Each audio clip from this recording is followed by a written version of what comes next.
Adebayo. Yes. Good. I'm good.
Good morning, viewers. You're welcome to the program. It's a brand new week, the 25th of August 2025. Welcome you all to the program. Thank you so much for your everyday support. All right, my respondents are to stand with me this morning. I say good morning to you all. Thank you for joining me this Monday morning. Mr. Vincent, good morning to you. You're welcome to the program. It's a new week, like I said earlier on. Thank you so much for joining us. Thank you, Mr. Mike. I'll say good morning to you first because you are my anchorman here. And I also extend my greetings to my fellow crew members. Good morning to you all. And our ever respected, highly revered global audience that have kept faith with this platform. I say good morning to you all too. And Nigeria as a nation. Good morning to all Nigerians. I say a happy new week and more blessing to you all.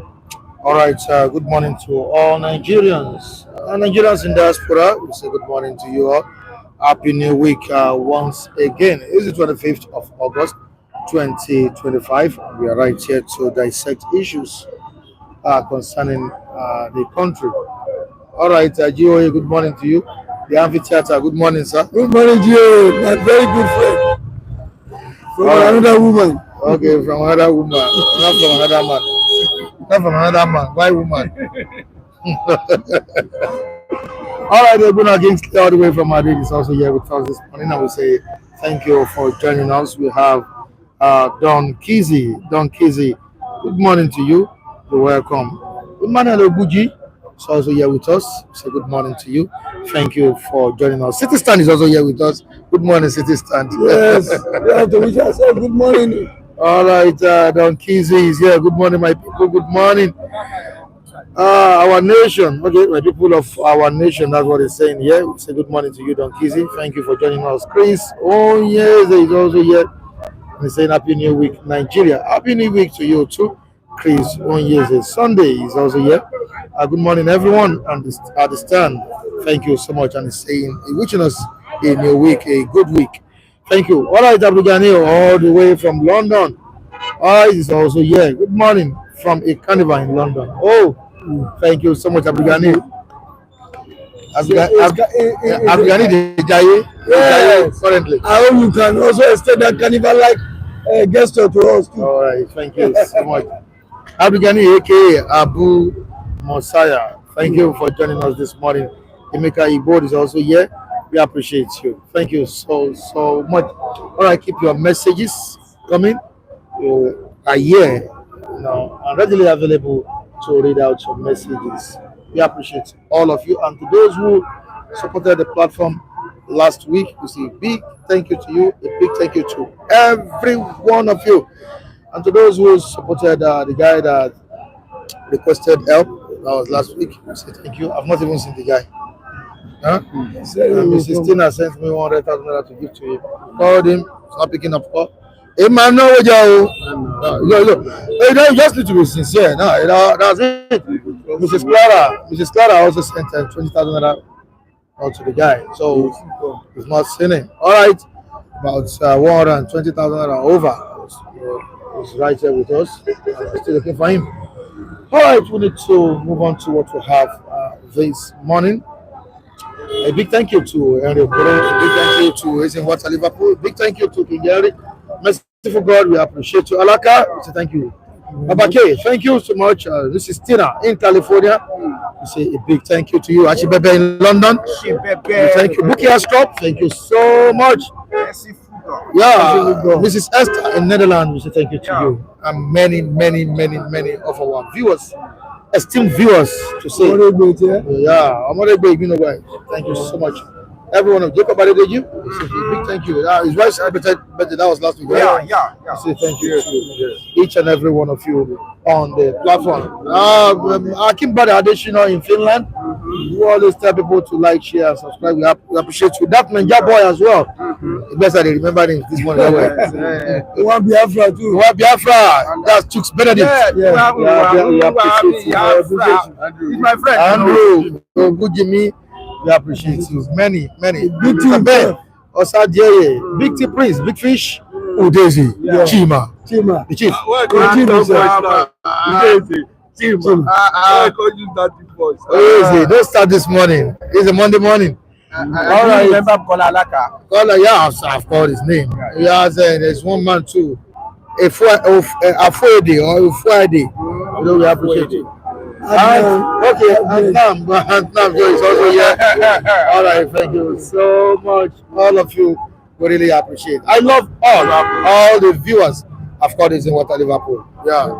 Thank you so much, everyone. Everyone. There's nothing we can say than to keep appreciating you, keep being grateful to your efforts on the platform. Kibaba is here. Good morning, my people. I will say good morning to you too. Thank you for joining us this morning. The 25th of August, 2025. What do we have on papers? All right, our dailies this morning. What are they saying to us? What are they saying? What are they speaking to Nigerians concerning the situation in the country? Like we have it on the front page of the Vanguard newspaper. The economy of Nigeria. The economy was the economy of Nigeria. Saying here, industrialization in jeopardy as agri manufacturing sink. I don't know how the diasporans or Nigerians abroad feel whenever they wake up to see bad stories in the country. Every time bad stories, bad stories, bad stories, bad stories. I don't know how they feel about the situation that is going on in the country. If I were opportunity to be there as well, I know how I'll be feeling by now. Some of them want to come home, but it's kind of difficult for them to come home due to what they are hearing or listening to about the unrest in the country. All right, the African Democratic Congress (ADC) has told President Bola Tinubu to declare state of emergency in Zamfara and Katsina. Recall over 100 people were killed, were massacred in Katsina. That was last week, and the president is expected to do the needful as regards the insecurity challenge Nigerians are facing. Very dark black man last week also faced his own. He was on his way to, I think, Edo State or something, Zibini, and met a worrisome situation on ground. Is this some passengers were kidnapped, a driver was shot or something like that? I didn't follow up the story very well, but I think that's what happened there. So the president needs to do the needful as regards insecurity in the country. Gentlemen, my good morning to you, gentle. How are you doing? Good morning, my brother. You're welcome. It's a brand new week. Thank you so much. All right, we still have another story here concerning the former Vice President Alhaji Atiku Abubakar. They have said that it would back anybody that gets the ticket in ADC, that's the African Democratic Congress. But don't forget that Nigerians are still optimistic of knowing who will be the presidential flag bearer in that new coalition ADC. We appreciate all of you. Like I said, once more, let's quickly set the ball rolling. Amphitheater, the economy of Nigeria, industrialization in jeopardy as a Greek manufacturing sake. Where do we go from here? You see, We went back to here to see bad stories every day. Mr. Mike, it has become the norm in Nigeria that every time each Nigerian wakes up in this our polity, we are being confronted with gaudy news emanating from all the nooks and crannies of this country. It's not even centered to economy alone. Even our daily lives, we are also in danger. Nobody knows what happened next. Let me not deviate from the issue at hand. And I want to say that for the umpteenth time, that I've said it before on this platform, that Nigeria is a country where life is so cheap. Nobody cares about us again. The ruling elite, they are very far off from the yearnings of the average Nigeria. And most of the time I've been saying this, it's like maybe people will be riding on emotion to say, why do I always criticize this government? Because I am a stakeholder, and it's very painful that the government that I have so much confidence in is now doing the opposite of what I earlier had of the government. And if you can see what is happening now in our polity, inflation has ballooned to the rooftop. Prices of essential items, they have also ballooned. People no longer eat what they really deserve to eat. We eat what comes our way. If not for the intervention of some kind-hearted human beings in the global, in the diaspora, that are also injecting their little amount of money to cushion the effect of this hardship on the average Nigerians, I don't think Nigeria would have, turned to shred for the now. And Mike, I want to ask you one question. Before the now, we used to hear about rice pyramid, agricultural value chain. Where are they now, if I may ask? But they have all, gone into the winds. Then we used to have what is called Kebi rice. Where is that Kebi rice today? Today we are being confronted with the deluge of imported rice, and all in the name that they have already farmed our borders, but this thing kept coming into the country. Where are they coming from? Are they coming from the moon or the sky? Then you can now see that Nigeria is a theater of the absurd. When you look at the way things are going, every Nigerians are now being shutted out from a very ideal setting of living. That is why you see that every average Nigerians are crying for help, and the help seems nowhere to be found. And you can see what is happening now. You and I that are here, you can see VDM is a personality in Nigeria that also championed the cause of the voiceless, of the downtrodden. But on his way, just about some 2 days ago, he was also accosted along the way. That shows that life is so cheap. If not for God, he himself too might have even been taken down under the ground. You see, that's to tell you that whatever I have said on this platform, every day I'm being vindicated. It's not that I'm riding on emotion. We say it realistically the way it is happening. That is why it is called City Stand. It's not like a conventional TV station where you have to, every news item has to pass through the editor. And the major issues confronting an average Nigeria is being chosen out from the public space. But that is why I'll continue to salute the area of social media that is giving out what is really happening in its true color and form. That is my take for now. All right, Oji Olajide, the global analyst. It is obvious that we are struggling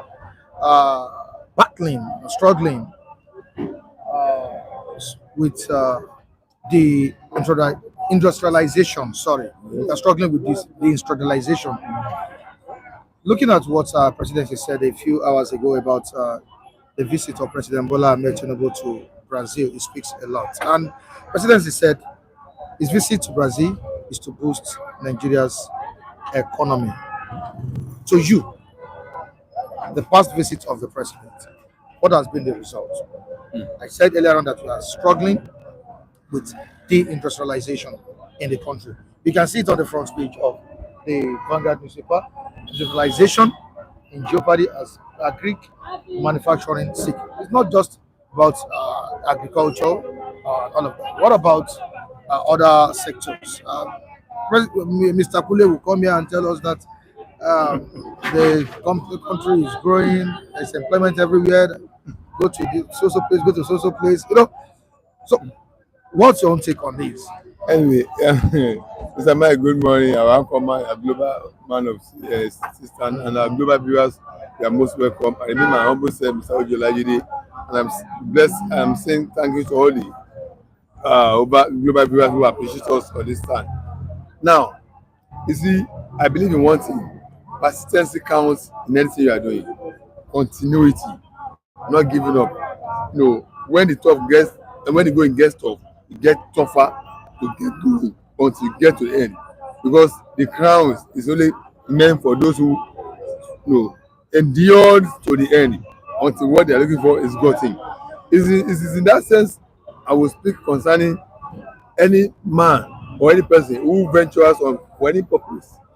If Mr. President is going out to Brazil on the account of trying to woo industrialists into the country, it's a good development. Because when they come in, that look, last week when we were discussing about diaspora, funding into Nigeria. You even quoted a figure. I said a figure. You quoted another figure. I said the last figure I knew was about $25 billion from Nigerians in diaspora. bringing the money to Nigeria economy. That is the money they send to their family. Let me build your house. Let me do this, that. That's in the excess of over $25 billion. That's Nigerians who are based abroad. How much more you now have an investor that is bringing their money to Nigeria to come and invest? Like over the weekend, I was hearing how Ogun State is now taking care of a particular set of in Agbara industrial area where they said the number of companies growing there, not just other areas, so just only that place alone is over 104 in number industries in Agbara area.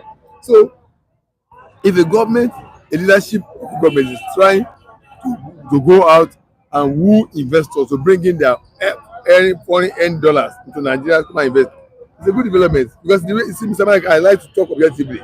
When I see anything bad, I talk about it. When there's something good, I talk about it. If that's according to presidency, if that is the aim of Mr. President going to Brazil to do that, to bring in investors, come and invest in our agriculture, come and invest in our production, area, our telecom, communication, just name it, it's a good development. But that does not mean that those one who are in the system, who are already on the ground, they must not be allowed to be singled out. Economic condition that the government is bringing on board must be made sure that it's such an enabling environment for them to thrive, to grow and expand and employ more Nigerians. It must not be such that because you are looking for investors to bring their investment, those who are already on ground, you are stripping them out of existence, out of business, out of operation. It mustn't be. So that is where the topic liberalization. I don't know. I've not seen the headline properly anyway. Okay. The headline you wrote. Industrialization in jeopardy. Yes. That's what I didn't remember. In jeopardy. That's why those ones that are already in the system in Nigeria, they must not be jeopardized out of existence.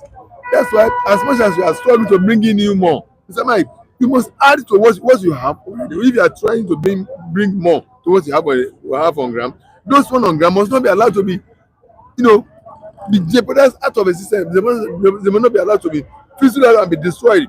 You must continue to bring up an environment for them to thrive, to expand, to grow, and enlarge their coast so that they can bring in more. They can allow for more employment, and they can even generate more profits, more revenue for you. So, as much as government is trying to bring in more investors, those one on ground must be given lifeline. They must continue to be allowed to flourish, to grow, not to die out. That's where I'm concerned about that headline, jeopardy. Whatever in jeopardy is not enjoying best of life. It's already suffering challenges. And so I expect government to look into those ones already on ground. Let them continue to survive, expand and grow. It's the beauty when you hear that a company that came to Nigeria now that's causing about 5 more branches that's expanded. That means all those areas they are expanded to, they are going to be generation of employment. They will impact on that locality where it is. Government will also make revenue from them. But if the situation is that they are reducing their staff, they are retrenching, they are closing up, then it doesn't make any sense. Doesn't make any sense. Yes, it must not say because you are trying to bring in more investors, you neglect those who are already on ground. No. So if there's anyone that's been neglected, because they are talking industrialization now, an arm of economy. So I want government to also put their eyes on those ones that are on ground, let them be effective, create a enabling environment for them, support them. I said, Mr. Mike, I watched documentary on China subsidy policy. Yay. I say, yay. China will allow gas pipelines to pass in front of every industry. They only tapping, just tapping. And then when at the end of every month, when they give you the bill of the gas you consume, China government will pay part of that consumption from you. If they charge you 10 naira, that the gas you consume this month is 10 naira, China will pay about 3 naira for you. Then other area, even electricity the same thing. So that's why their product is highly competitive in the world market. China does not allow the full cost of production of any product to determine the price of the government pay subsidy on every cost of production in China goods. When I watch that documentary, you see that those companies they don't fall down. Because every resources they use in producing their product is being subsidized by government. And that's why they can able to expand, they can able to bring their products and sell at a cheaper price, competing with any product at any world market. This is one of the gimmicks, one of the the secret of Chinese economy. All right, Mr. Vincent, if you are still struggling with the industrialization and manufacturing losses is said to be about 1.2 trillion naira in 5 years, what does it speak about Tinubu's style of leadership? It speaks of negativity and gloom. You see, everybody, at times when Chief Mrs. Okojo Wela came to Nigeria, he made allusion to the fact that the economy is stable, but we have to work on growth. How do you determine economy? At times, there are some people, maybe it was because they say words are relative. You see, when you look at Nigeria, Nigeria is a classic case when it comes to measuring the economic index of productivity. And when you look at our climb here, you can see that things are not in order. If that statistic being reeled out, is not something at all to worry about. I think the reality on ground shows that inflationary trend has ballooned and is affecting you and I as we speak. And these are some of the pointers that economy under this present watch of this Bola Tinubu government is not heading towards the right direction. I stand to be corrected though. You understand? Because the institute of economic development is not there. How can you say you are going to outside the country to court visitors to come and invest in the country where we have serious security challenge? Does it not run counter to common sense reasoning? It run counter to common sense reasoning. You say you are going there, and the one that are already operating in the country, what are the threat elementary cushioning have you given to the one operating in the country? You need Mike. At times, when I look at it, it's just about we are only trying to play ourselves a kind of a comedy drama before the outside world. What is wrong with our aesthetics? What has gone wrong with our sensibility of doing the needful when it matters most? Now you are quoting, and companies are dying in droves. Yeah, they are dying in droves, and we are being made that you want to bring investors. You think those people they are not sensible enough? No, a right thinking, very good investor will carry his hard-earned money or hard-earned money to come and invest in a template. In a country where there is no template. You understand? So you continue to look. Economy does not tread on emotions. It treads on its realistic ideals.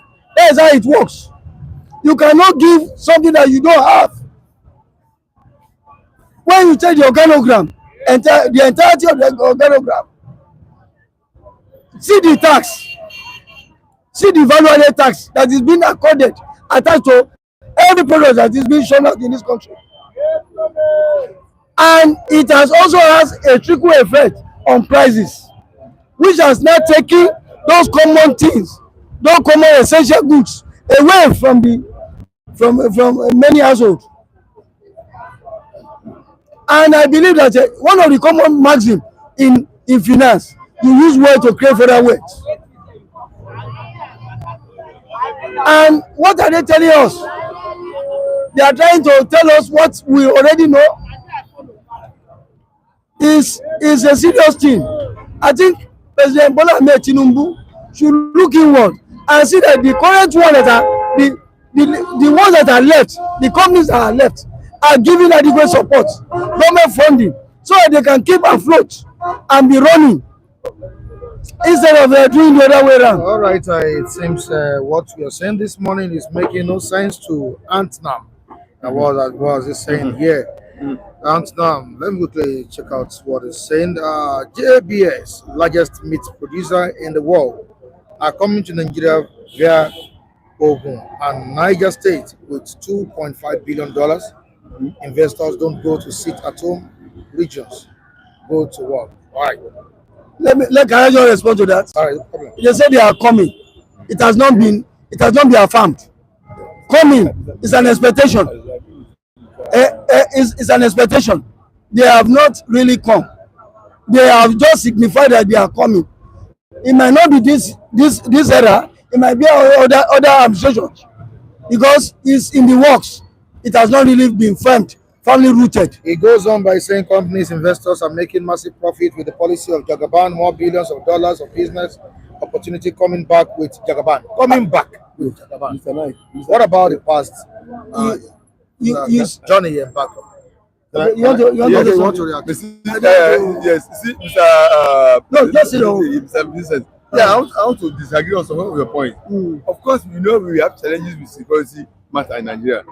If you leave, because I try, one of the sections of news I don't like to miss is when it comes to business news, economy news, in news, other areas or channels.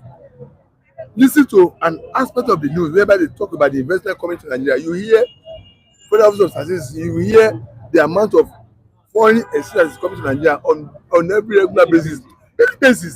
I'm telling you, you see, we must be factual here. Yes, people are still investing, people are still coming to Nigeria in place of different sectors of the economy.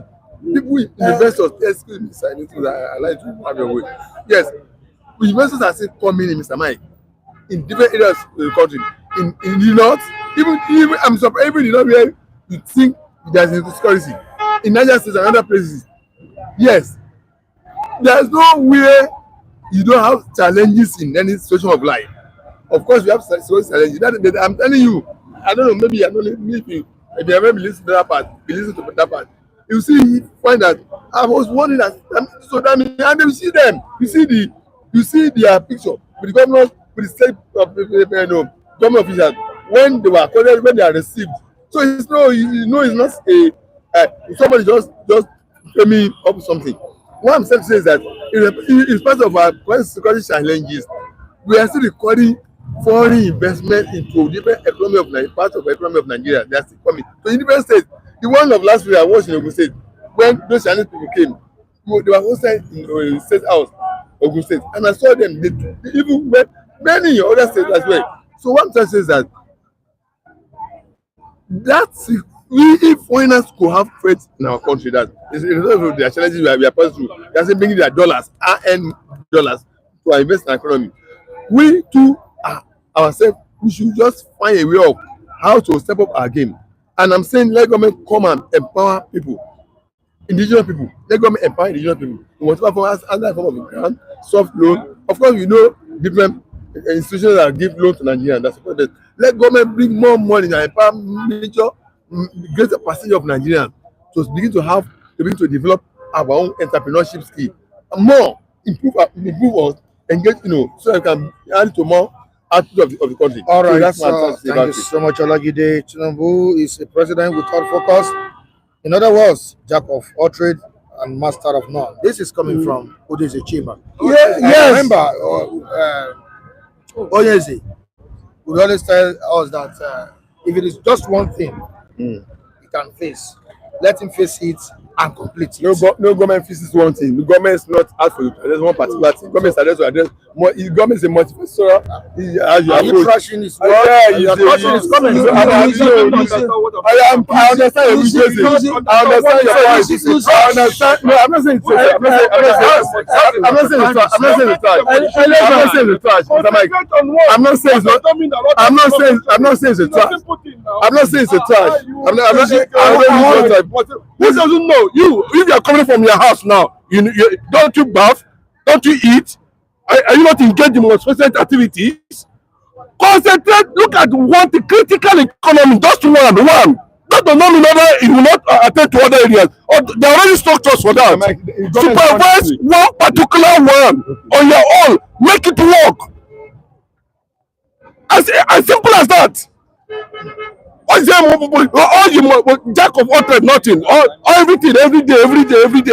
Not at the end of the day, we are back to square one. What I'm saying is very clear, and I keep on repeating it. In as much as you personally, you wear clothes, you wear shoes, you are a multifaceted person. Yes. You engage in, but the one that is critical to you is agriculture. You put something in your belly. What are you talking about? Mr. Mike is confusing They, himself. no, you are no. See, bros, That is what bros. Let me tell you. You know, they say critical sector, and I mentioned electricity. Fix electricity. Make sure there's a legacy there. Make sure it functions very well. 24 hours non-stop power supply. That does not mean you're not going to pay salaries. You're not going to do other things. You choose to become petroleum minister. Why not become power minister and make sure that because you are not sincere. Why not become Adilabu, right? Why do you choose petroleum minister? You say you are president. You are a president. You're also the petroleum minister. That's an act of corruption, criminality. Now, Mike, nobody should misquote me in what I'm saying. That particular one that is critical to the society, like electricity, for 8 years, make sure it functions 100%. That's what I'm saying. And please, maybe another government will come. You look for another place. But when you say this and that, at the end of the day, you take us back to zero. You say you have anything to, you don't have anything to offer. I'm not going. I'm not going. Okay, Mr. Mike, I'm using his word to counter him. Mr. Chinedu is confusing the issue. Yes, he used the word multifaceted. He used a human being as a multifaceted. You put on your shoe, you put on your shirt, your trouser, your bed. Those are multifaceted issues. So if a man has used a human being and be multifaceted in the approach in the operation in doing it, that means no government will come and just ask him to just face one particular thing alone. Every other thing must be on the table and being solved together at the same time. That's how government is wrong. Please allow you to have it, please. Allow me. See, health issue is critical. Are you telling me we're not saying government focus on electricity and people should be dying in country? But my agriculture is agriculture not critical. We say first electricity and people go hungry, no food on the table. We say infrastructure is not also part of it. So there are no single things critical. There are multifaceted issues. Matters are multifaceted in the nation, in operation. So you must tackle as many things as possible at the same time. So as you're tackling electricity, you're tackling agriculture, you're tackling health, you're tackling education. Will you say education should be abandoned because we are facing electricity? You're not an economist. You have kind of preference. I understand that. No, but why are you misquoting me? You are mixing up. You are mixing up. Even if you want to go, you are mixing up. It's kind of preference. You are getting issues wrong. Look at those words that are very important. I'm mentioning about that. It's agriculture is not critical. Education is not critical. Health is not critical. Infrastructure is not critical. Why your own perspective? Just say your own perspective. Don't generalize perspective for everybody. Government have to residual and exclusive list. Do you know that? Residual and exclusive list. Not particular one. There are many. That's what I'm saying. Maybe I don't know. I'm mentioning some. I'm not picking. You don't understand. You understand something? I'm not picking one now. What do you mean? Okay. This is a conversation, not an interrogation. We are here to. Yeah, of course. I mean, I disagree with what. Listen, I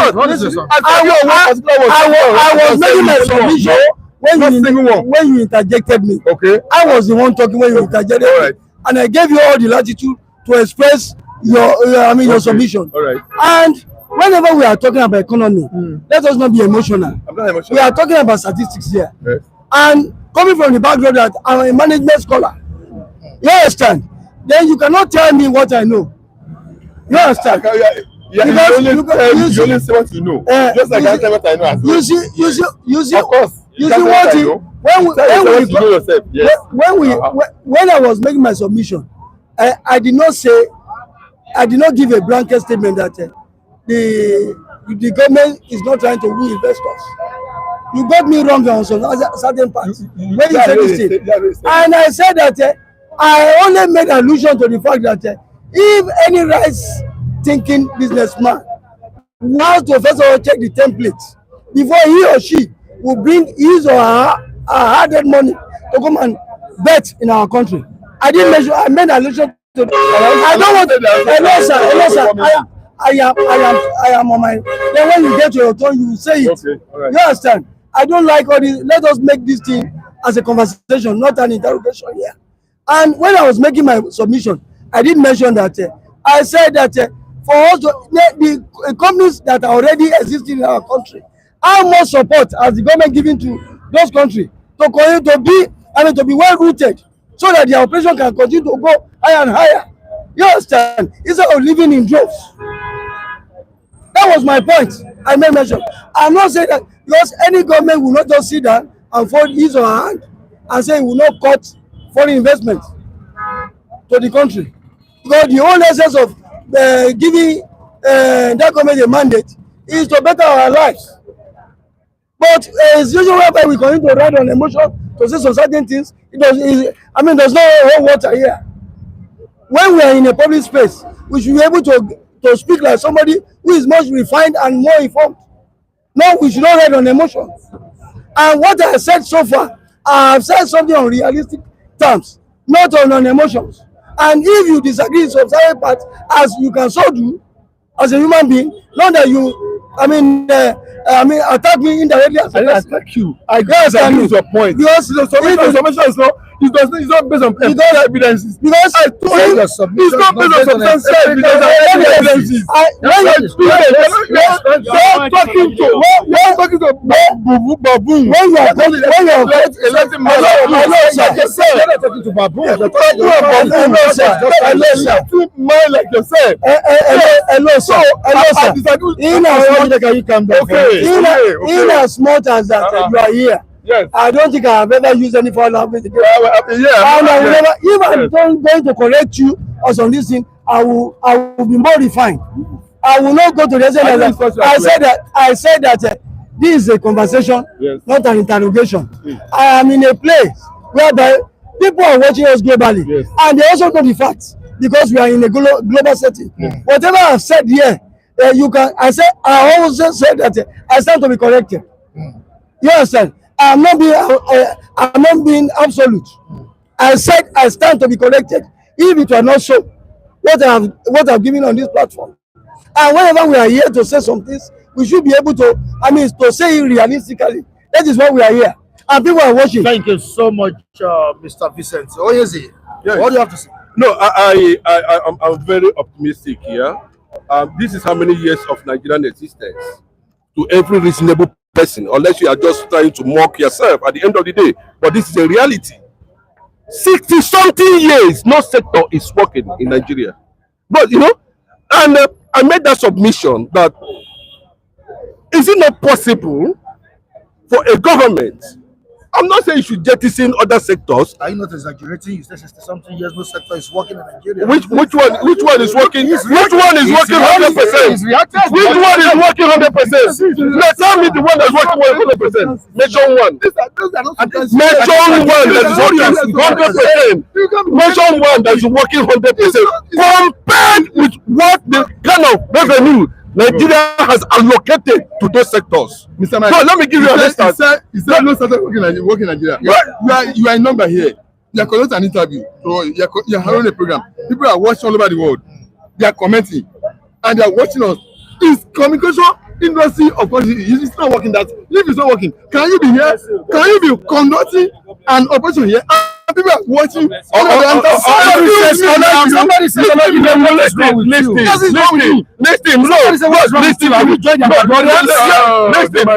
Mike, please, right, let us be very optimistic.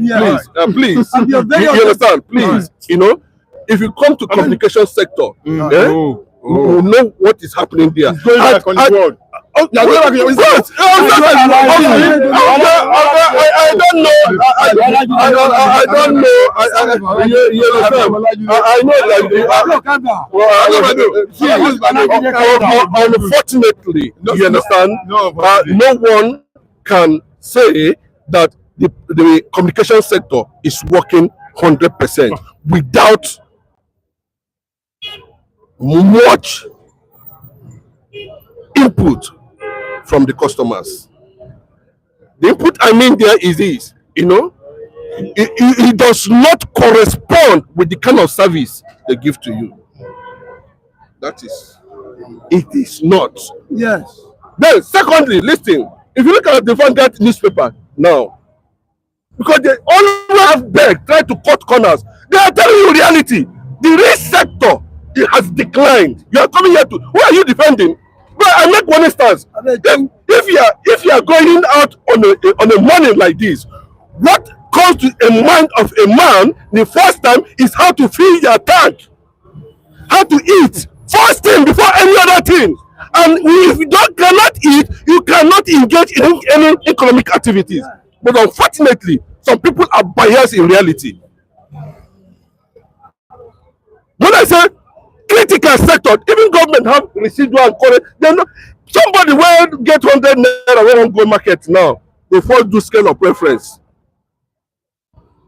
I know those that area that you needed to give much attention to add value. That is what I am talking about. Mike, that is what I'm talking about. Nigeria is not, nobody is enjoying the service sector in Nigeria currently now, unless those who are pretending. The service sector is dead. That's what they're saying. The only thing that can transform, let us look at those critical. Okay, when they talk about, you know what the meaning of agriculture? China conquered hunger by making sure that every citizen in that country are able to go to bed or to have at least 4 or 5 square meals per day, and they have to grow the agriculture first before they even talk about industrialization. But, and I gave you a very simple, common instance. Somebody that have not eaten anything, breakfast, cannot even stand up and say he's going to engage in economic activity. You don't understand what I'm talking about. Nigeria has not conquered hunger. Nigeria is not vested in agriculture. They want to go into industrialization. How is he going to work? They will fail. They will come back to square one. Mike, at the beginning of this year or thereabout, I made a submission here that we have 700 and something local governments, and none of them have up to 5,000 acres where they can actually invest in agriculture. Elephant project. No, I see now, nature have taken over Calabar, which area the road they want to do.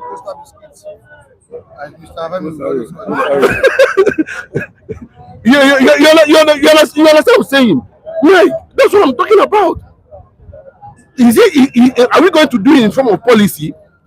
770 something local government. Every local government is sure of feeding people from that local government on daily basis. Look at the multiplying effect across the nation. We're able to solve the issue of hunger. So, as I was saying, as a Manufacturer Association of Nigeria is an umbrella body for all the manufacturing countries in Nigeria. They are being guided by their rules. And the reason why they came out to say industrialization in the economy is in jeopardy. I don't think that they have spoken the half truth. They have come out to give a definitive statement. If I have made allusion to that, I don't know why anyone will come here and then say what I have said is wrong. And this is a body that not giving in to come out a kind of sensationality. They are coming a body that will say all the manufacturing companies. And if they have made that statement in that light, I think they are over 100% correct as to the happenings happening in our manufacturing sector. I've never said our manufacturing sector is operating at the best level. I've never said so. Maybe that's why maybe that's why getting my submission confusing. I've never said they are operating at the best level we expect them to be presently. But I'm telling you that don't make excuse me. The man did not say they are dead now. There should be a Did you say they are dead? Did I say? Did I mention Oh, that? yeah, I'm also telling you. I'm also telling you. I'm not ruler Jeopardy. I'm not ruler Jeopardy. I'm not ruler. No, this is weakness now. I'm not ruler weakness. I'm not saying they are highly, active at the highest level of expression of performance. But don't make a general condemnation, general underlining statement that said we are dead, we are nowhere anywhere we are. So no. Our companies in Nigeria, are they all dead? Are they all left the country? They are not now. Nobody said dead. They are not now. They are not sensational. They are not. So you know that the industrial area, industrial sector has challenges, Mr. Mike. Yes, we know they have challenges. And even in my earlier submission, I said, government must, if you, are they working to the level we are expecting them? No, they are not performing. Are government lacking in some responses for them? Yes, government is lacking some assistance for them. Yes, I agree. There's no empowerment. Yeah, I agree with that. But don't give us hopeless picture. We are totally in the state of hopelessness. That everything we are ground zero. We are not incapacitated. Number one. Number two, we are not at ground zero. Number three, we are not totally down. No. That's what issue. Someone who is down, everything will be grounded. We are not grounded in Nigeria. Don't give us the president we are grounded in Nigeria. We are not grounded in Nigeria. Yes, we quite agree that challenges are on ground. We are facing it. Yes, we must. That's why we are always here to tell government that hello, social area need your thoughts. Things are not working fine in this area. That's why we're here to talk to government. But not that we are ground zero. We are not at zero level. That to now be service center that right, it's not working. No. Before you go. I just want to make one statement very clearly concerning the topic we are talking about today. And when they talk about the real sector, Mike, is night post working? Night is it working in Nigeria? No. Why? Is it not a sector? But forget. We know what we are talking about. But let's not go there. There are sectors that are just moribund. Plenty. 800 manufacturing companies exited Nigeria immediately APC came to power. 800! I disagree totally. A lot of things might have triggered that. Policies, insecurity, corruption, integrity in leadership, trust. We know the kind of election Nigeria has been experiencing. The global world, the international community are watching. People who want to invest too are watching. Do they have credibility in this government? That is by the way. But what we are saying is this, if we want to step up our micro economy, we must forget about what we are talking about now. Let Nigeria invest more in agriculture, invest more in electricity. Then let us see how we can now dependently, drive our economy from the inside. When you talk about foreign direct investment, okay, let me tell you, all these things, most of these things are propaganda. I can tell you that. But I've never, what you call foreign investment? Those guys are coming with billions, not 10,000 naira, not 20,000 naira. They're coming with billions. And we are coming to invest in a government that seems to not understand what it really means to run an economy like Nigeria. All right, to the comment section again. This is Chima says, Mr. Lagide is talking about the most vital sectors of any country, like the health and power. Are they working? Mr. Mike, I've just told you that. I've not said all these sectors are working optimally to the best of expression we want from them. Thank you so much. Yes. Thank you very much. Thank you. Femi, you're welcome to the program. Good morning, Mr. Michael. I want to say welcome to a new week filled with joy, grace, and good opportunity for all of us. Thank you very much. Yeah, good morning, viewers. Good morning, citizen. Good morning, Mr. Mike. Thank God today is another brand new week, brand new Monday morning. God bless you all, our viewers across the whole world and Nigeria. In Jesus' name. All right, let's talk about insecurity. As Governor Abdul Razak has told the president, to declare state of emergency, and not just the governor. We have ADC telling President Bola Tinubu to declare state of emergency in Katsina, Samfara. Recall last week, over 50 people were killed in Katsina. But when are we going to see an end to this issue of insecurity in the country? I don't know why Nigeria like state of emergency. State of emergency to me, is not a lasting solution to the issue of insecurity in this country. So far, Nigeria government refused to tackle this issue from the bottom. 1,000 of state of emergency cannot solve it because state of emergency will last for 6 months and they will go. What will they do in the state of emergency? They have to, they remove the governor and they put a military. Then who is in charge of that military? If you listen to account of Christopher Musa recently, you will know that Christopher Musa himself is also victim of circumstances because he told us that how will you feel when you risk your life to go and arrest maybe a terrorist or all these bandits, then you charge them to court, then based on technicality or one stupid jargons, legal jargons that you don't understand, they just set the man free. Are you going to be happy tomorrow to go and do the needful, or you waste your efforts to go and arrest all these culprits? They put them in the prison. They have not even concluded their legal something. No. Then the following day you hear that the prison has been broken. Those ones you waste your effort to arrest, they have set them free. This is the just ice tip of what our military sometimes are facing in the hand of people that bent on destroy this country, and they are the one that hold that power.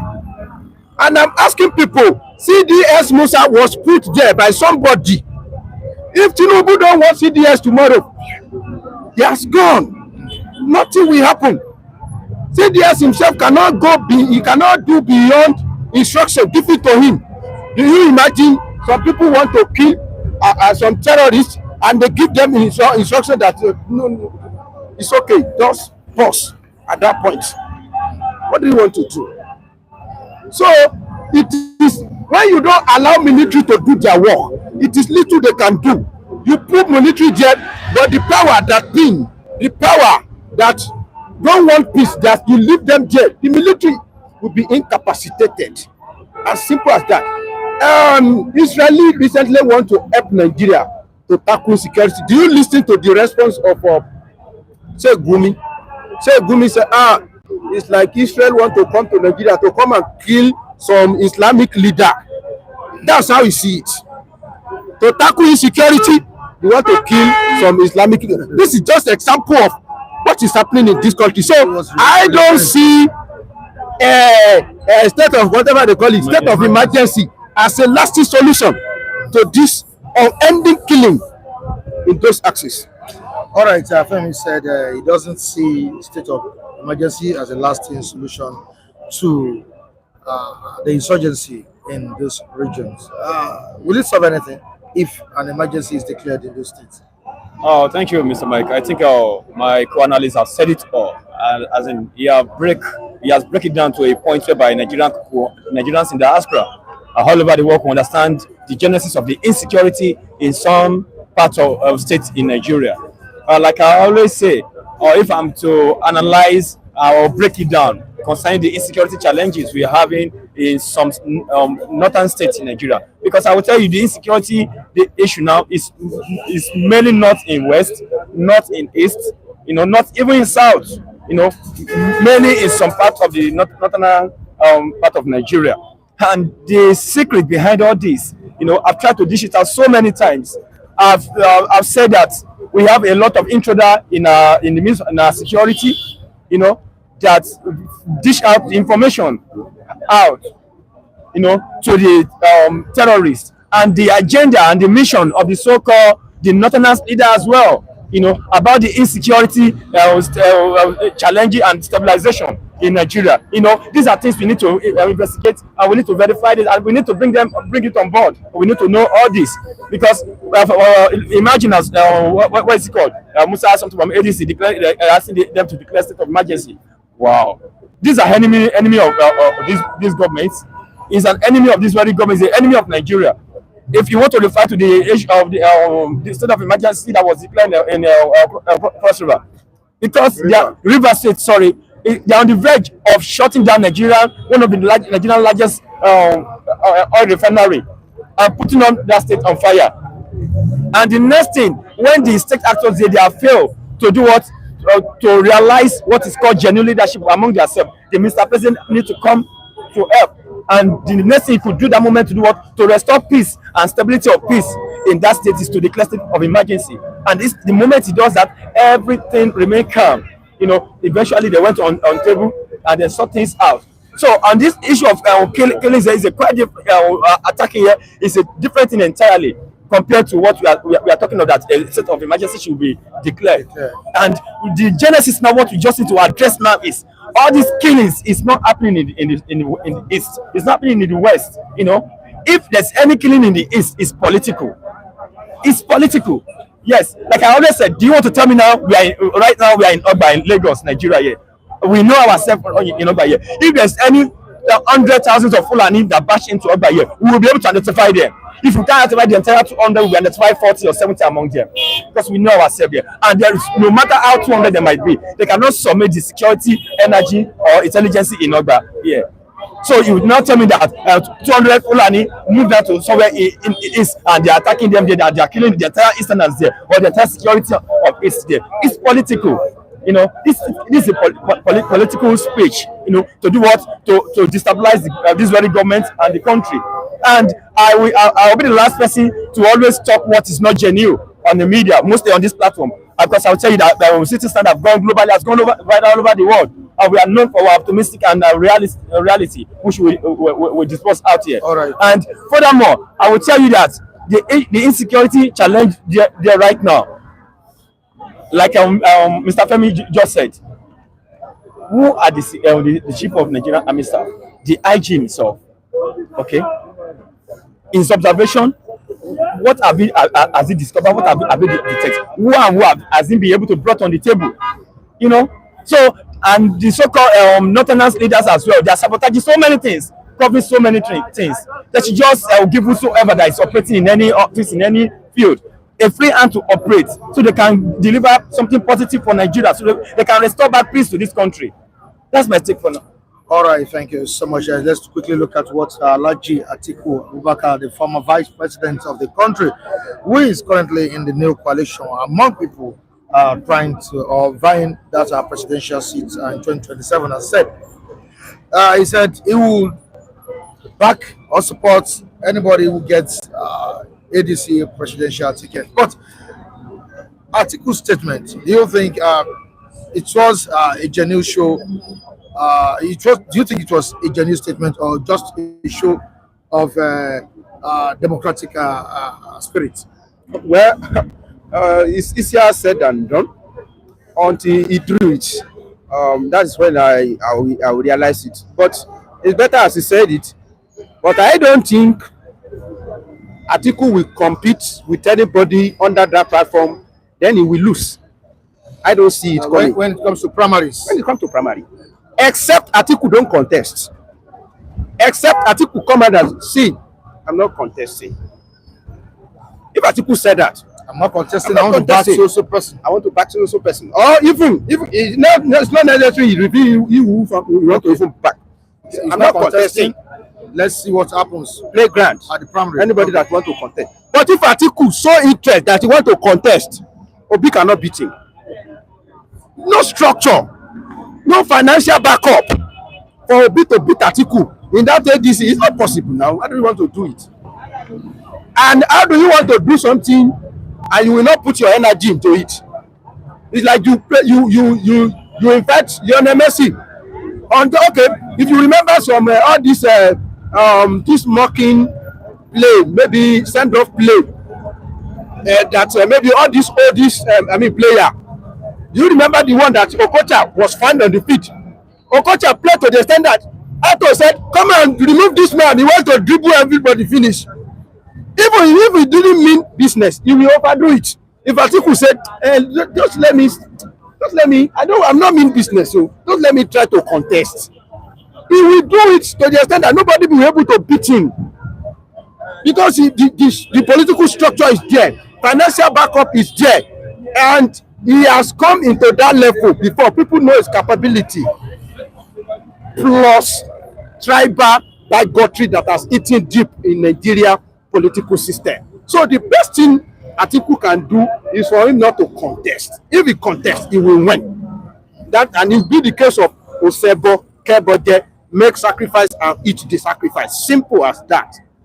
Nothing else.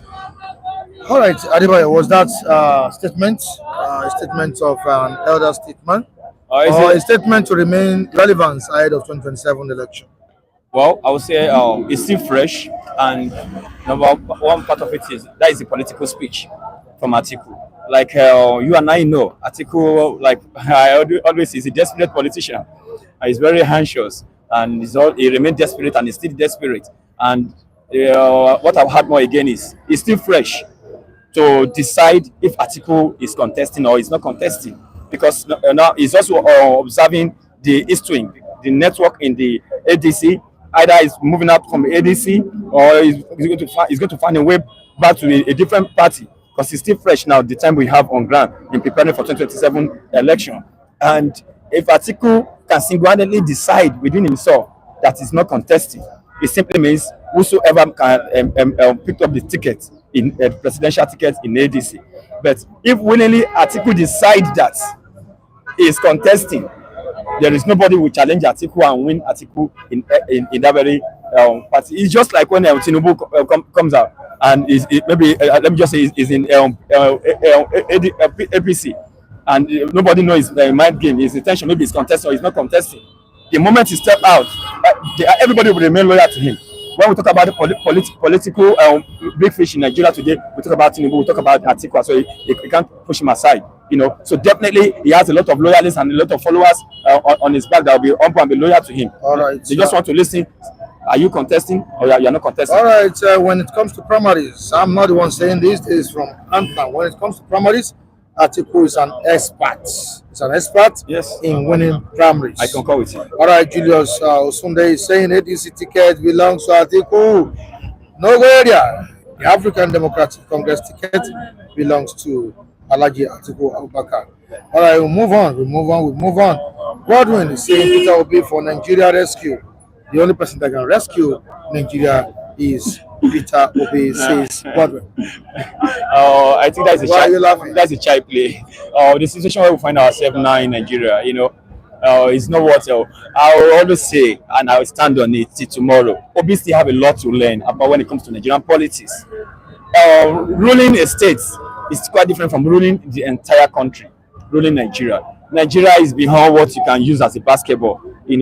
If the big fish himself, the so-called Bola Tinubu, he find himself in the river now. He's still swimming and he's sweating with his nose. Who is Peter Obi? And for the level of intelligence and everything, Obi has nothing to challenge with all these people we are talking about. I don't say he has any quality to prove or he has nothing in stock. He might have a lot in stock, but the situation of Nigeria presently is beyond what Obi can say he wants to come and he wants to change overnight. All right, Michael Atiku has no option than to sit the candidate to Peter Obi.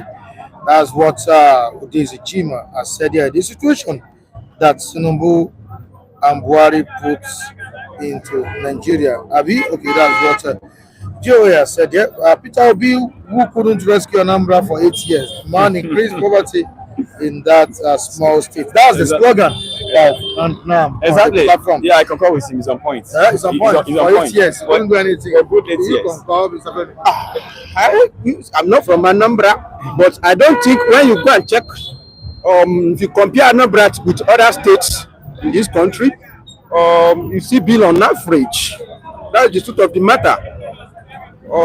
So I don't see people from Anambra, they choose Obi as their best governor up to this moment. Even some of them, no matter how you want to put it, Obi is still their best governor. But best governor of a particular place may be, compared to other states, worse. Because I still cite the sample of a governor being a tenant.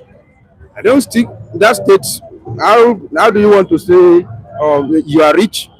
And let me tell you, an average Nigeria, I don't want anybody to come and sell Obi for me on the platter of angel, on the platform that Obi is an angel. No, it's not a saint. It's not an angel. Obi is also a smart guy. Let me say, there are people who call smart criminal. Exactly. Yes, just smart criminal, and they know how to distance themselves, and they know how to chop and clean out. I've told you, I know them, and we know people like that. Do you want to tell? So let's forget about it. I don't see anything special Obi did in Anambra. And in our crooked something, we may think it too special, but there are some things also Ludo is doing now that Obi should have done. That Asiwaju did in Lagos. Yes. Well, Asiwaju was there. Digitalization of your tax income. No government can perform without money. You don't have money. No, you can't perform. And where do you want to get that money? You have to collect money from people. Yes, that is the system. Anywhere around the world, you have to collect money from people, take tax, and you have to respond. When you take tax, you have to respond, pay something. I'm not supporting the wicked tax collecting and not respond. But irrespective of how you want to do it, you don't know. Human beings, we are resources on our home. We are salt. So if you have, when they want to describe how rich people are in the Bible, they will describe how many people are following him. When Bible wanted to describe how powerful was this Jacob's brother Esau, Bible said 400 people were with him. That is how strong he is. How strong you are, how many people are with you. They are your source. And it's not that you are going to cut their source of income will work for you. As simple as that. So I don't see Obi perform any special thing that, except that he's being prudent and he didn't spend any money how.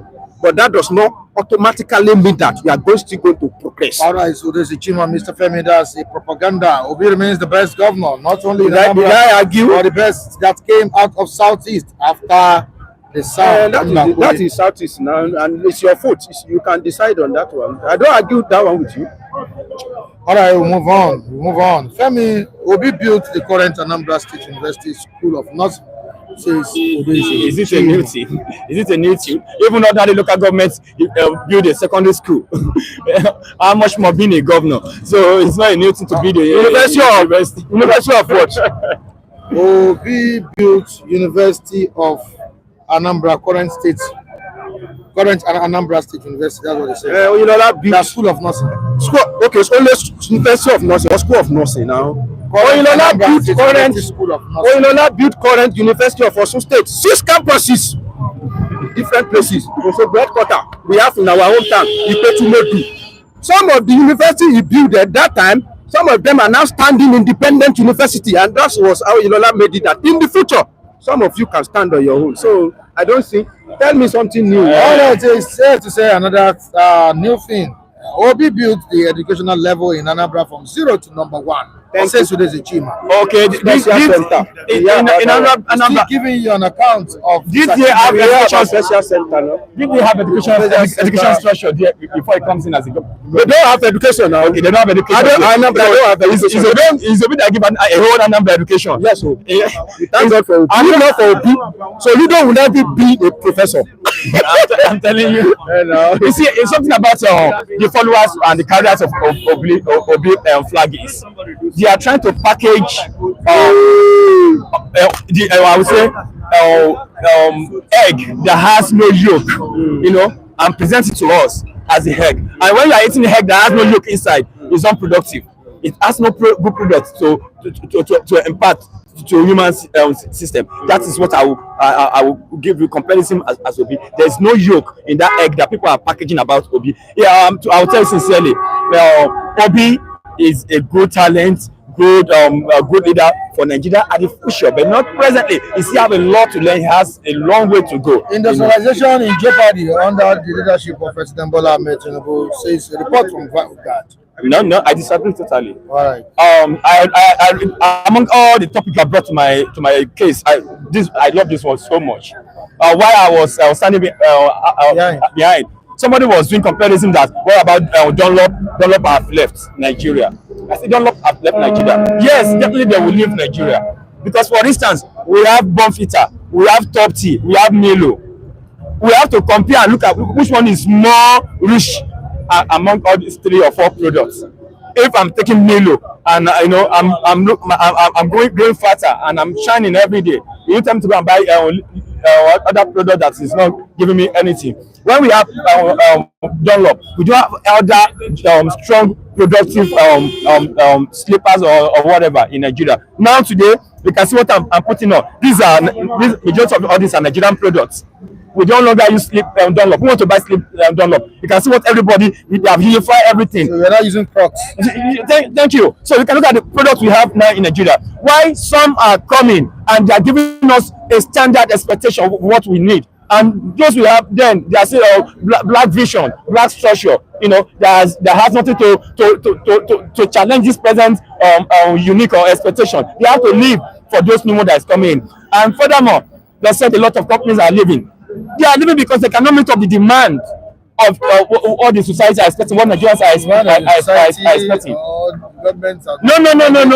Viable environment for them to thrive. Okay, like a viable environment to conducive environment. There is in Lagos State, or even the basic amenities. In Lagos State, have you heard that there is killing anywhere? In Ogun State, in Ekiti, in Ondo, in Osun. Is Nigeria all about I'm coming. The key here. In your room, Abi. Not in my. In your room. Then keep quiet, my friend. When we are talking, you say where?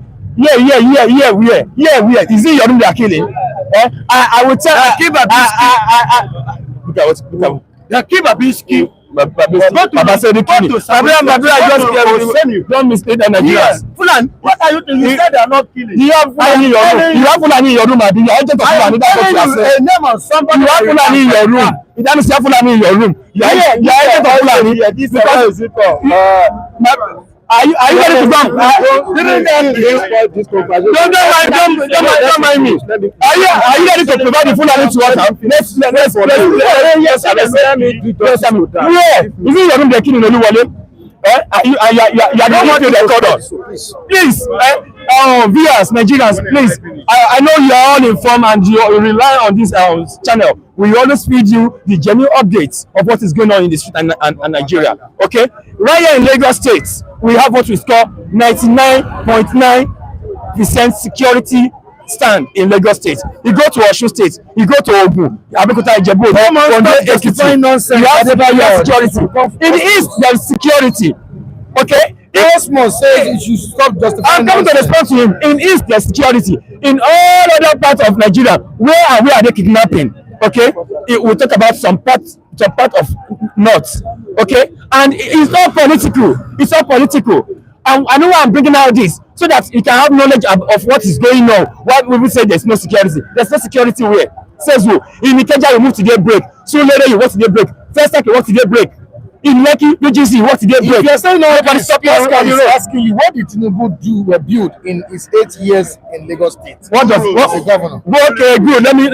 Let me tell you. Okay, it gave us a genuine structure of what a party should have to present on the verge of ruling as a governor or as a president in a nation. Okay, and furthermore, it gave us a good structure of education. Okay, it gave us a good structure of health. You go to majority of the general hospitals, you see the modern equipment here. Okay, you go to the school as well, etc. You do all this across Lagos State, and he give us a good product. People like Fashola, Ambode, so many that has made Lagos State to look suitable for you and I to be today. If he has not laid down all this wonderful structure, I don't think majority of us who are standing in Lagos State today will stand here. Mr. Man, you don't know what you are saying. This is coming from. I know what I'm saying because I'm just being optimistic. I know what I'm saying. All right, thank you so much, Adebayo. Femi, you have something to say, right? Yes, before I go, I want to divert a bit from what is saying that about industrialization, but I will not be biased. Dying of our industrialization does not start immediately today. Immediately PDP returned, some of our industrialization started dying. Everybody know when they were couple pidgeots in Kaduna State, vanish. Everybody know how many textile industry working in Nigeria before, vanish. Do you know that we are producing paper in Nigeria before? Nigeria paper means they are the one producing paper for our magazine and all the rest. Some of them, they are moribund today. Now, issue of Dunlop left Nigeria while Jonathan was there long time ago. So the thing started small until you reach where we are today. So the situation of Nigeria does not make industrialization to be attractive. It's not. It's not attract industrialists at all. But one thing that I will leave before I go, one clue. Please, every region, every state, go and maintain peace in your region so that you will be able to attract business.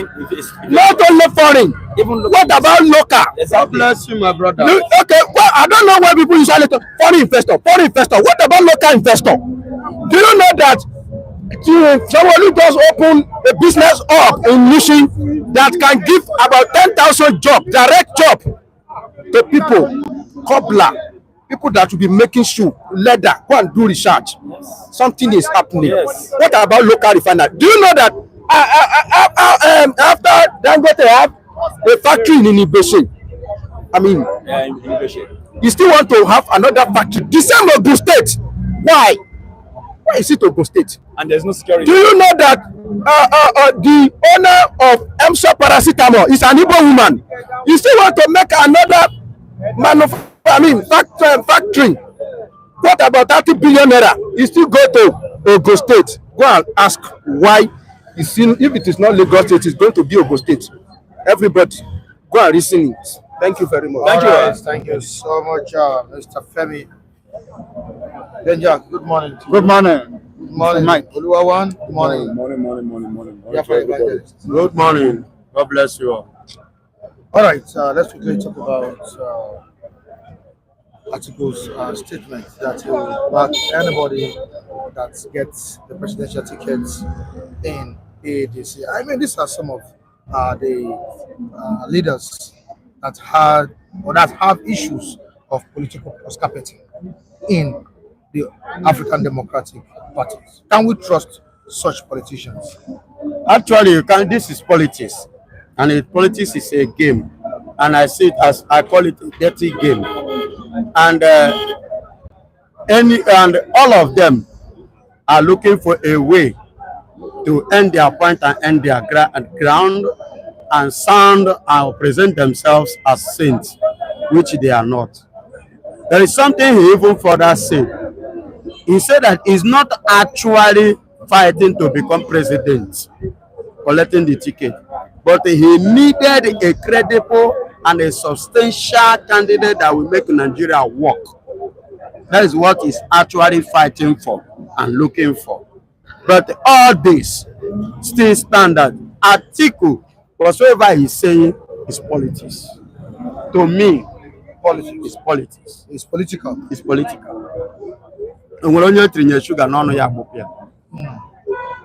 There is nobody, I've never seen anybody that has sugar for him. no go liquor. That's sugar that is bitter. What kind of So when they give you that sugar that bitter, you will see push it out. It's not sugar. Are you sure? Are you sure there's It's not sugar. There's no explain to sugar. us if there's a bitter sugar. So let us go to Atiku Abubakar. Yes, before we know, we have already said that anyone who come out, we will back the person. Yes, we can call it political statement, but meanwhile, let them bring who will be the presidential candidate. That is where I will stand on his word.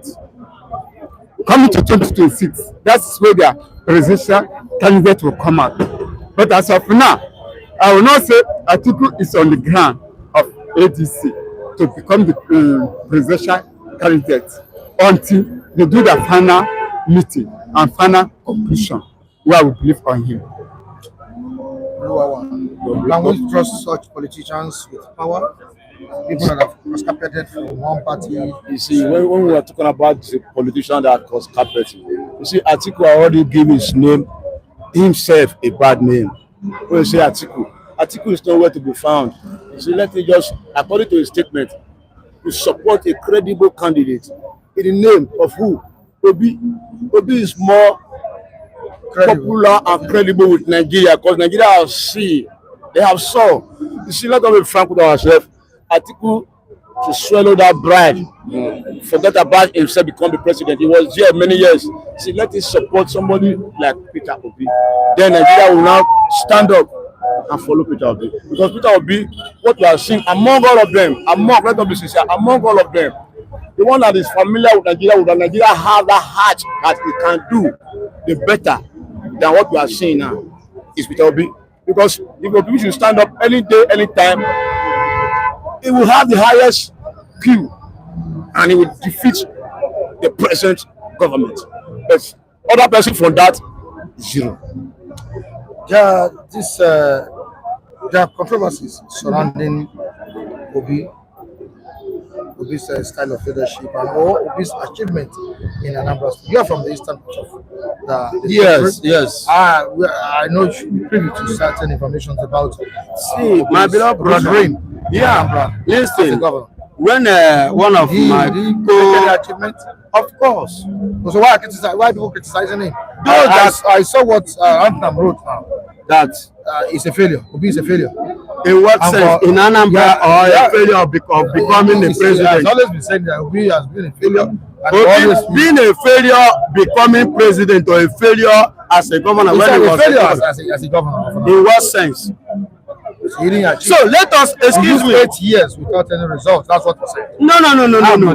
You are not the one. But let me tell you, there are people that have ruled Anambra State. Obi is not the first person to rule Anambra. People have ruled Anambra before Obi come into power.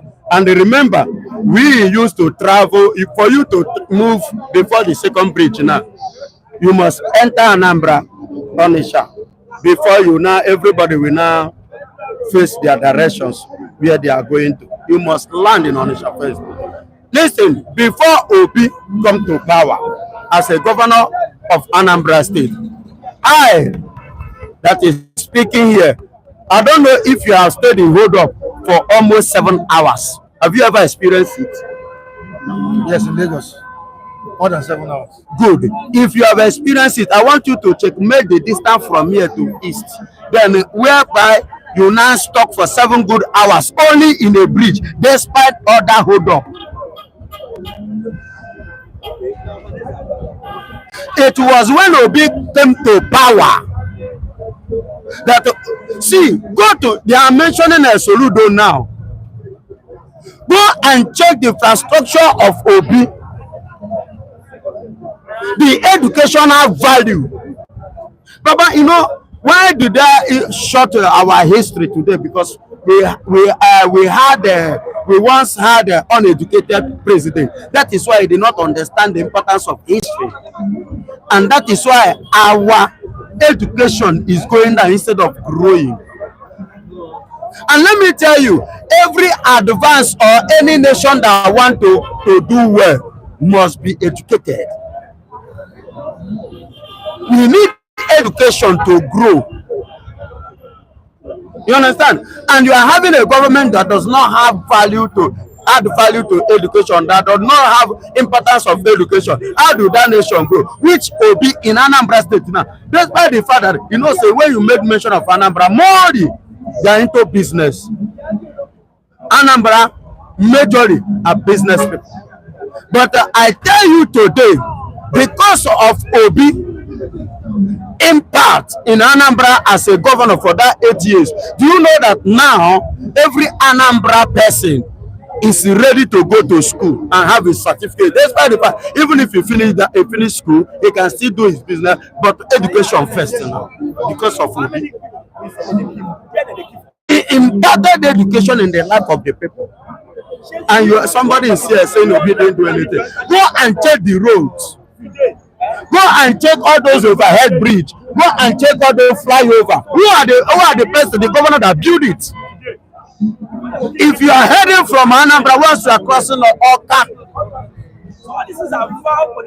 excuse me, before you know, there is a road, because that road between Anambra and Enugu, because Obi did not do it, do you know that that road will remain like that till today? As I speak to you, thank God, you know, I traveled this year. Why didn't Soludo, or why can't Soludo do that very road? And people are telling me Obi didn't do anything. Do you know that when Obi was a governor of Anambra State, the kind of killing you and I saw on social media, how so-called Udo Gachi or Gadima whatsoever Soludo have organized, how they naked a lady. During the time of Obi, such a thing never happened. We have security, people are protected and people are secured, life value under Obi. Then what happens now? What is happening now? Do you know that as I speak to you, many Anambra indigenous now, if they are traveling now, if you have any jeep or any car worth of millions, from 50, 40 upward, worth of millions of cars, you will park it here in Lagos and look for a small car that will take in Anambra. Because if you go, they will come after you. Didn't you see there is one young man, social media, you know, that used to do this helping hand this thing, that they kidnap one time and collect his phone and withdraw all the cash in his account. I've forgotten his name. Do you understand me? I've forgotten his name. Although he's not an Anambra person, he's from Enugu. Do you know when he visited Anambra, that's when that thing happened to him. But when Obi was there, such a thing doesn't happen. Are you hearing me? I am pointing out things. Anthem says roads Chris Ngige built are still standing. He only spent 3 years. Roads built by Obi have all collapsed. He was a failure. Sir, I know what I am saying. I said I traveled this year, February, which I spent almost a month. Today is a Chima replies in. The beer factory will be established is the highest that's bringing profit to Anambra State. Till date, not only that. Not only that. Do you see, my brother, let us be sincere. When somebody, I'm not talking about presidency now, I'm talking about governorship. Obi did a lot in Anambra State. Do you know that a good water that Anambra people are enjoying today was built by Obi? Do you see him as someone that will get the presidential ticket of the ADC? Do you see him as a person that will get that ticket? Me? Obi? You know, this is that is if Atiku is not contesting. If Atiku is not contesting, there is every tendency, if, thank God you use the word, if Atiku is not contesting, there is no other challenger that will challenge Obi in that ADC. And every one of them, and anything that makes Atiku to step down, that means it's Obi automatically. Take it or you leave it. All right, declare state of emergency in Zamfara, Katsina. I'm not the one saying this. Yes, ADC says so. ADC. I saw it. Declare state of emergency in those states will not bring any positive development. See, let them bring their heart up. Let them say the truth. You see, we have the most highest military, let's say in West Africa or generally all Africa. Why are we running for ourselves? The clear state of emergency will never solve the situation. The situation is that let the army reorientate there. Let them speak the reality of the language. Let them do the meaningful. They do the meaningful. All those things will be things of the past. We can't be every day. See, it's a state of the former president, the late Buhari, just 50. The other week 50, 40. Nigeria is not animal farm. It's not animal kingdom that they will be killing Nigeria every day. So let the army bring the reality of who they are. They are capable. Let them do it. Let them forget about politics. Let them do the needful. See, Jagaba is like we have a two president. One is a civilian president. One is a killing president, which we don't know. You see what will happen here? That's why you can see that the present government, they are not capable of handling the security parasitic. That's why they are shouting unnecessarily. See, why we have a president, commander-in-chief of the armed forces, Federal Republic of Nigeria, and somebody is there ordering killing every day. See, let us be sincere. The president is not popular, and he should pack his bag 2027 and leave. Because you can't continue like this. All right, insecurity in Nigeria. Well, that insecurity, the way we put casino, where in one way it doesn't state of emergency. I don't think that it will stop the killing. Let us try to say the truth. They say that Israel want to come into Nigeria. Some of them in the north are taking it out because they are the one that's sponsoring terrorists. International, not in Nigeria. Now they say that if these people came into Nigeria, they're going to kill them. Where are they afraid? In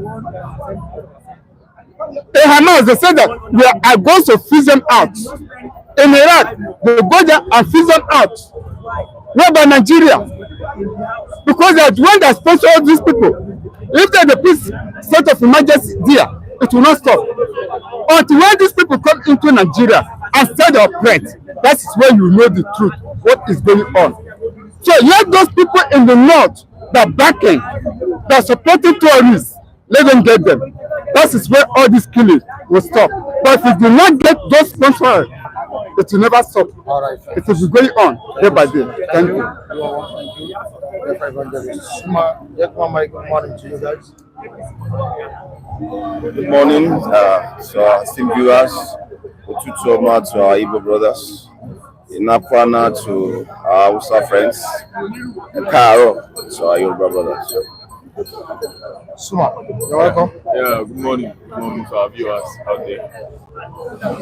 So ADC, our security architecture has collapsed, and to some Nigerians, especially the supporters of President Bola Tinubu, it has not collapsed. The president is doing wonderfully well when it comes to insecurity. According to a report by Vanguard newspaper, I can see it on the headline. About 10,217 persons have been killed in 2 years. And when you talk about 2 years, that's 2 years of President Bola Tinubu in office. Michael, what should be done as regards as regards insecurity in Nigeria? The ADC has told President Bola Tinubu to declare state of emergency in 2 states, Zamfara and Katsina. That's as regards the killings that happened a few days ago. What do you have to say, sir? Thank you. I think it is not out of place if we begin to look at state of emergency in some of those critical states now, so that it becomes full military operations, as it were, to be able to nip this in the bud. And beyond even the state of emergency, we must look at our borders. How are these enemies getting weapons? How are weapons being moved into our nation? And these are critical areas that government must pay attention to beyond the state of emergency. Because even, as it were, we've had instances where these terrorists invade our military bases, and you should know what it means to attack a military base. Ordinarily, it's supposed to be a suicide mission, but we have seen these terrorists do that time and again, which shows that our bases are nothing to write home about when it comes to attacks. So beyond a full state of emergency, those other critical areas, because these guys are already in our space. Forget what some of our leaders are telling us in terms of these are foreigners. They are already within our space. They are already inside, and they get weapons consistently. So we can begin to infer that compromises has been done along the security line, whether in the area of intelligence or manning our borders and all of that. So these are things that the emergency should address, and not just about putting military into those things that will be causing another problem. What are they going there to do? I mean, manning the critical areas and ensure that we put a stop to this level of insecurity that we have seen in our country. Now, if ADC said our security architecture has collapsed, doesn't it mean that President Bola Tinubu has failed to protect the lives of the citizens? You know, that statement, that's the reason why they said that. Not that, I want to believe, not that the ADC people do not understand that what, before you tackle any issue, you have to go from the source. But they dared Bola Tinubu to declare state of emergency in two northern states. If he can dare to do that. So, you know how the person they have the way of, it's one another. Okay, you're Jagaban, okay, try it now. If you know you're true son of your father, declare now as you did in what's it called, River State. Let's see whether you dare do that. Every rational thinker Nigerian people understand that this insurgency is is being done to launder money. It gets money from the foreign, UN, United Nations, and the likes of them. Yeah, and then any kind of allocation, how many states are facing insurgency killings? Oh, they will need fund. Okay, let us give that so billion. We are tackling corruption, so we are tackling insurgency. We need to buy. It's a lie. They are dragging money. It is someone like a ruthless president that actually wants something to work. If it's possible, sack the sitting governor, the head of the Nigerian army, General Musa. Sack him. He has shown that what is incompetent. As Mr. Mike said, this is Nigeria whereby set of Matawale the Boko Haram went to invade Nigerian military barracks. That shows that what we don't have any military intelligence. If at all we might say we have, but that has showed that we do not. The other day people want to do, they invaded the armor truck carrying weapons to the north. We saw the video. About the army, they are not illustrating the video. Look at the first truck and the second one. This person can still go, they can still move.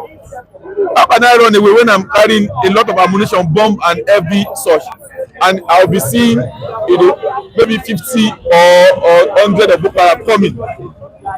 I'll be glad. They are all going down because I have more than enough bullet to shut down a whole state in my disposal. But what happened? It is a plan something. Okay, go and deliver it. Run away.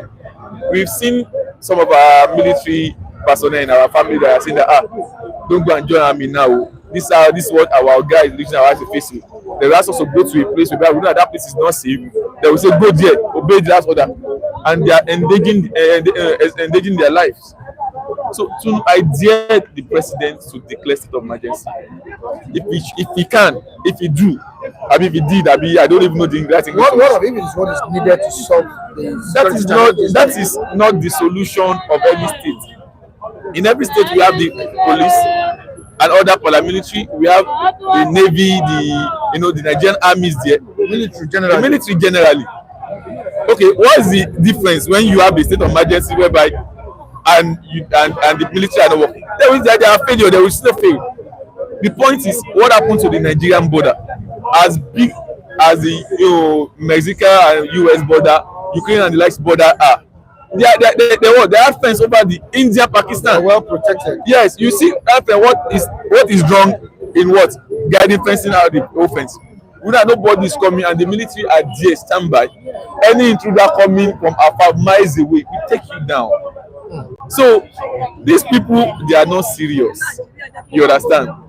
And the Nigerians have to realize now that it's not the matter of this is my political party. This one is a political party now. It's about what the lives and property and the future of every citizen of the country. It's inhuman. Whereby at this stage, we still be talking about insecurity, still claiming that this is a political party. You think this is a party something? If the country is like this, imagine 10 years, 50 years, that is that if we are no more, what will our children face? where we are in the system whereby there is no history again. How will they grow up to know that, oh, this is the level of which our fathers have fought this. This is the angle they have pushed. 2020, they did protests in Lekki, they killed this. How will we strategize to do our own better? Every country who are great today, or even clamoring to be greater, have history laid down, document that they follow. I'm still coming back to you. Gentlemen, Mike, let us look at this together. Let's reason it together. The northern states, when it comes to insecurity, why are they plagued by massacres, killings, despite years of government intervention? Why is it common there? Thank you, Michael. Over the years, the north generally, northern part of the country generally, became a fertile ground for insurgents. They prepared that ground deliberately, and I mean especially some of the political class that are in the know of the ills that's going on there now. The foundation was well laid for some of the manifestations we are seeing now. I could remember as far back as Obasanjo days, the US government from time to time will come up with a report that there are terrorist activities going on in the northern part. They were specific, going on in the northern part of the country. And I also remember that during Okupe, your blessed memory, who happened to be the spokesperson for Obasanjo, then we come out and dispel that particular intel, that particular information, and all of that. And several years down the line, we are seeing the manifestations of some of those. So there were deliberate plans as at that time to prepare the ground. As I said, I'm not a security expert, but I know there for every crime there is, first of all, if you can get the motive, you understand exactly what is going on. There is a motive to what is going on within the northern space, or whatever insecurity we are witnessing now. There is an agenda that certain quarters might be pushing, which I believe will be in the coffers of the security experts in our country, which they may not be telling us.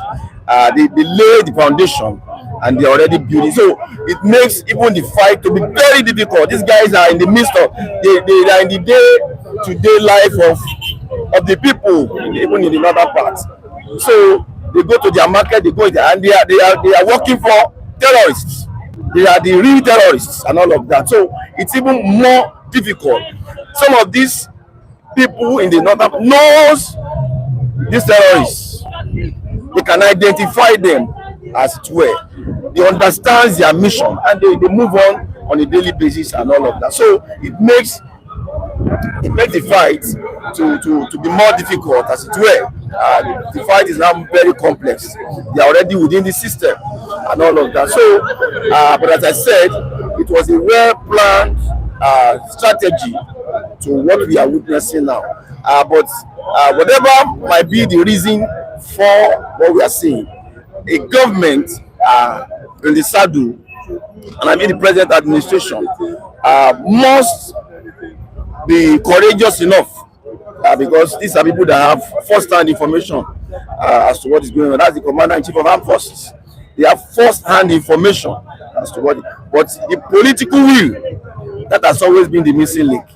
They understand what is going on, but the will to nip it in the bud, the will to address it is what is always lacking. And I think history will either be kind or otherwise to Mr. President if he fails to address some of the things we are seeing now. Michael, do you know why what we are saying now is critical? We might be thinking North is a bit far from where we are, but I tell you, as close as Kwara State as we are speaking now, certain communities have been sacked. Songo, Bamu, and some other communities in that axis are already being sacked. Over 3,000 people have been displaced from their place as a result of this insurgency. So, government seems to be playing or joking around these security issues and yet they are clamoring for investors to bring in their money and come and invest in such an environment. You don't put the car before the horse, Mike. What you said now, I just remember 2 weeks ago, where I served in Kwara State that year. Edu, Ifelodun, Gugu, what was it called? And go to Patigi. Boko Haram invaded them, attacked them. One of my friends was in the bus. That was Alpha baby, which one you had? All right, status. God help us. I said, wait, see how we get this guy. He said, what's happening? He said, do you know what? I escaped death in Allah coming to Patigi. I don't go do that. It's Boko Haram. He just came outside. They keep people. God saved my life. I said, Kwara not so. Where we have Governor Abdulrahman Abdulrazak as the governor of that state. Patigi is one of the safest places that we know. You know, when you are in Patigi, you are in Bida already, straight to Kaduna and Abuja. That is how many hours to Lagos here. You see, and we have a governor. That's the state that I complained about some months ago, where I speak that was medical yes, that even a standard hospital, not even standard, let's just have government hospital that is working fine. It's not in Patigi as big as that place is. You understand? And when I realized that word, they said, Jesus said on the call, it is finished. But during the time of President Buhari, whereby we are hearing the history of my life, you know, I love military and those stuff, following a repentant Boko Haram, put them in the military. They have repented. Who does that anywhere in the world? That is where we know what Nigerians, it is finished and we have failed. All the sitting members in the House of Senate and Rep, they are all failures. They have failed us. Yes, and they are there. And this what's it called then? Then what's this Senate president then? What is this black man's name? Lawan. On the seats where you are saying repentance Boko Haram, that is where everything is wrong. We have Boko Haram in Nigerian military, where our brothers here with their BSc trying to join recruit, they will still not put them in. You just plug them in. You can see that we don't have security working system in Nigeria again, and it's a great problem that every Nigerian should be worried about. That there is a disaster already. I don't know who will save us, but we are the one that will save ourselves from all this mess. Thank you so much, gentleman Mike. Suma, we appreciate you too. All right, to the viewers all over the world who joined us this morning, we say a big thank you for your contributions. We appreciate all of you. We are very, very grateful. Very, very grateful. All right, if you're joining us for the first time, please subscribe to the channel. Also share, like, and comment. And if you're watching this program after this live broadcast, we implore you to also comment your opinions on what we are discussing or on what we've discussed today. All right, so there's a Chima. I say thank you to Andrew Bijimi. We appreciate you. To Antnam, to GOA, and many other viewers in the comment section who have been with us for close to 2 hours or over 2 hours. We say thank you to all of you. All right, we're back here tomorrow again. Michael Adekunle is my name, the anchor of the program, and I say goodbye to all of you. Stay safe.